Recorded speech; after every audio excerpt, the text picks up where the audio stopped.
जितेंद्र दीक्षित जी, महाराष्ट्र पे सबसे ज्यादा निगाहें हैं।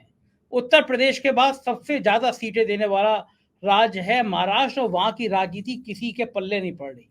शरद पवार क्या गेम खेलेंगे, अजीत पवार कहाँ जाएंगे, उद्धव ठाकरे क्या करेंगे, किसी को समझ नहीं आ रहा। किसी का मतलब मैं कह रहा हूँ, दावे के साथ कह रहा हूँ कि दिल्ली के पत्रकार सुबह शाम सिर खुजाते रहते हैं, कुछ समझ में नहीं आता उनको। तो कम से कम आप पर्दा हटा दीजिए, इंडिया गठबंधन में महाराष्ट्र में क्या हो रहा है, इस लड़ाई के बाद भाजपा में फायदा होगा, नुकसान होगा बीजेपी को, आपका क्या परिदृश्य दिख रहा है? इंडिया गठबंधन बचेगा या नहीं बचेगा? जितेंद्र जी माइक अनम्यूट कर लीजिएगा please, mic unmute. Sanjay ji देखिए, इंडिया गठबंधन में महाराष्ट्र से दो बड़े चेहरे हैं, एक शरद पवार और दूसरे उद्धव ठाकरे। अब जहां तक उद्धव ठाकरे का मामला है तो उद्धव ठाकरे की गाड़ी फिलहाल ठीक ठाक चल रही है। अब तक जब से वो जुड़े हैं उन्होंने होस्ट भी किया है यहाँ पर इंडिया गठबंधन के सम्मेलन को। लेकिन जहां तक शरद पवार का सवाल है तो शरद पवार का मामला जो है बिल्कुल गड़बड़ रहा है। और शरद पवार के बारे में ये कहा जाता है कि जो कहते हैं वो करते नहीं और जो करते हैं वो कहते नहीं। अब शरद पवार भले ही इंडिया गठबंधन से जुड़े हैं, उनकी पार्टी जो कि अब दो फाड़ हो चुकी है, उसका एक धड़ा उनके नेतृत्व में, उनकी अगुवाई में भले ही इंडिया गठबंधन से जुड़ा हो, लेकिन अगर हम शरद पवार के अपने व्यवहार को देखें तो उनका मामला भी बड़ा ही गड़बड़ नजर आ रहा है। आपको याद होगा कि जब बेंगलुरु में इंडिया गठबंधन की बैठक हुई थी तो उस वक्त 2 दिनों की बैठक की, पहले दिन शरद पवार गए ही नहीं और उसके बाद दूसरे दिन जब वो गए भी तो उन्होंने कोई वक्तव्य नहीं दिया था। इसके बाद जब उनकी पार्टी दो फाड़ हुई तो शुरुआत के 2-4 दिन तो अजीत पवार ने भी शरद पवार के खिलाफ बोला, शरद पवार ने अजीत पवार के खिलाफ बयान दिए, लेकिन उसके बाद में ये दोनों लोग चुप हो गए और एक दूसरे के खिलाफ इन्होंने बोलना बंद कर दिया। अब यहाँ पर चर्चा ये हो रही है कि क्या शरद पवार 2024 के चुनाव होते होते इंडिया गठबंधन में टिक पाएंगे? क्योंकि बात ऐसी है कि शरद पवार की पॉलिटिकल फिलॉसफी ये रही है कि एक राजनीतिक पार्टी का गठन, एक राजनीतिक पार्टी की स्थापना सिर्फ और सिर्फ सत्ता हासिल करने के लिए होती है और इसके लिए चाहे जो भी करना पड़े वो ठीक है। तो ऐसे में अगर हो सकता है कि चुनाव होने के पहले शरद पवार कोई गेम खेल जाए या चुनाव नतीजे आने के बाद अगर लगता है कि जो भी गठबंधन, चाहे एनडीए या फिर इंडिया में तो फिलहाल वो है नहीं, तो जो पार्टी सरकार बनाते हुए दिख रही है शरद पवार उसके साथ हो सकते हैं। और मैं ऐसा कह रहा हूं, इसके पीछे एक पूरा इतिहास है। आप भी जानते होंगे कि शरद पवार ने अपने राजनीतिक करियर में किस किस तरह की चालें चली हैं। 2014 में आपको याद होगा कि जब महाराष्ट्र में शिवसेना और बीजेपी ने अलग अलग विधानसभा के चुनाव लड़े थे तो ऐसे वक्त में बीजेपी सबसे बड़ी पार्टी बनकर उभरी थी, लेकिन फिर भी जो 145 का बहुमत का आंकड़ा था उस तक नहीं पहुंच पाई थी। तो ऐसे में शरद पवार ने अचानक अघोषित तौर पर बीजेपी को समर्थन दे दिया और जब विश्वास मत हासिल करने की बारी आई तो शरद पवार के विधायक जो है वो बाहर निकल गए और जो बहुमत का आंकड़ा था वो कम हो गया और देवेंद्र फडणवीस जो है मुख्यमंत्री बन गए।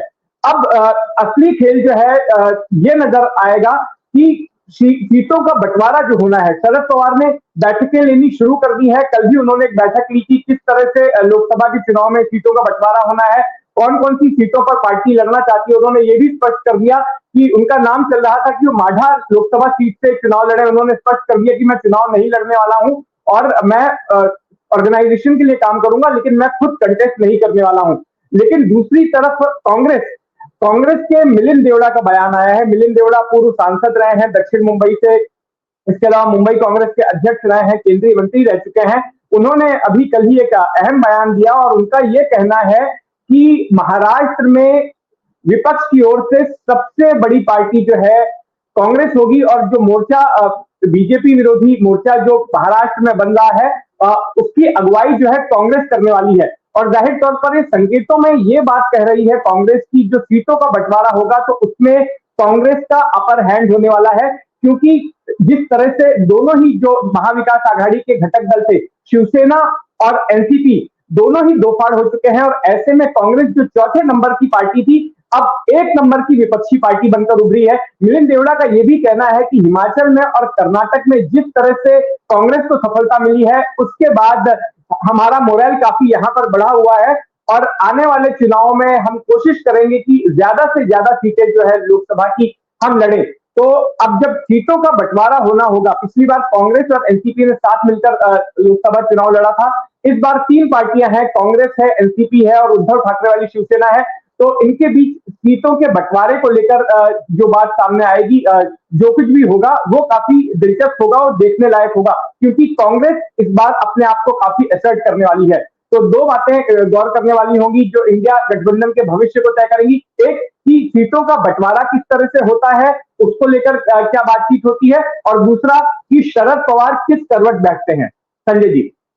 जितेंद्र जी, एक बात तो मुझे और बताइए कि भारतीय जनता पार्टी असहज है, सहज है, कॉन्फिडेंस में है कि जितनी पिछली बार सीटें मिली थी उतनी मिल जाएगी, या बीजेपी बेचैन है, उसको लग रहा है कि महाराष्ट्र में ये खेला करके उसने नुकसान उठा लिया?